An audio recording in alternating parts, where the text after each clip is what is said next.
La bourse cash, David Cruc nous rejoint. Bonjour David. La financière L'Échiquier. David, est-ce que vous vous fichez du camp dira-t-on ? Complètement.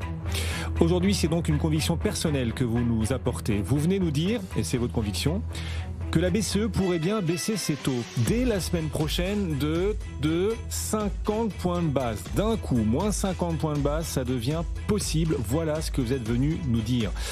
Libre à vous de le penser, mais ce scénario, vous l'assumez vraiment? Ah, je l'assume vraiment. Ah, vous êtes hors sol, David. La BCE, imaginez la BCE baisse ses taux la semaine prochaine d'un coup de 50 points de base. Elle envoie un message de panique au marché. Vous vous rendez pas compte quand même? Vous croyez vraiment qu'elle peut se permettre de baisser d'un coup ses taux comme ça de 50 points de base? Vous êtes hors sol. Je vous le dis, vous êtes hors sol. Très bien. C'est vrai que je suis le seul à le penser au monde, mais on a le droit de penser à Noël un peu avant l'heure. Et moi, je pense que ce serait un vrai cadeau, justement, parce que je pense que tout le monde aimerait que la BCE baisse les taux de 50, mais tout le monde est persuadé qu'elle ne le fera pas et qu'elle ne baissera que de 25. L'idée m'est venue un peu des banques centrales maintenant dans le monde qui sont extrêmement proactives. Pourquoi nous, on aurait une banque centrale qui fait finalement toutes ses résolutions post-chiffres. La PB aussi a été extrêmement active. La Banque de Chine. La Banque de Chine, la Fed, la Banque américaine est extrêmement agressive en cas de détérioration de l'économie. Elle est là, elle est présente. Pourquoi nous, on aurait une BCE finalement pas présente? Et j'ai appris, parce qu'à tout âge, on apprend des choses, Guillaume. J'ai appris quelque chose cette semaine. Donc même malgré mes 35 ans, j'apprends encore. Vous savez qu'on dit toujours que le mandat de la Fed donc, est double. Hein. Il y a l'inflation et l'emploi. Et on dit que le mandat de la BCE, normalement, est unique sur l'inflation. Ben, c'est pas tout à fait exact. Le mandat de l'inflation, il n'est pas unique, il est hiérarchique. Donc ça veut dire que l'objectif premier, évidemment, c'est la stabilisation des prix, mais sans porter atteinte à cette stabilisation des prix, elle doit soutenir les objectifs européens, donc de croissance.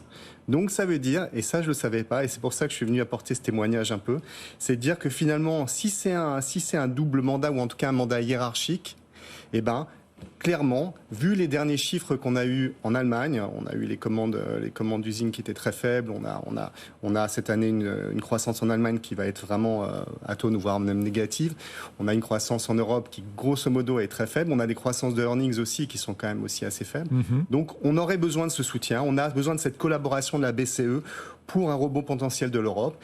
Et je pense que cette fois-ci, après deux banques centrales qui ont montré vraiment un changement, parce que finalement, même la Fed, maintenant, on a l'impression qu'elle a 3 mandats en plus de la stabilisation des marchés, et ben, elle pourrait donner un coup de pouce au marché. Moi, je le vois plutôt favorablement, comme une belle surprise, et en plus, peut-être une belle surprise pour les small et mid, qui en profiteront largement. Mais juste la probabilité d'une baisse de taux de 50 points de base, la semaine prochaine, dès la semaine prochaine, elle est de combien pour vous? Elle est de 1% et c'est moins.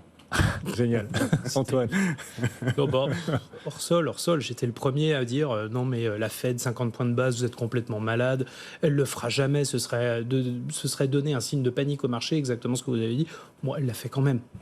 Voilà. Est-ce qu'on peut attendre de la BCE qu'elle soit aussi proactive que la Fed? C'est peut-être là que ça va coincer.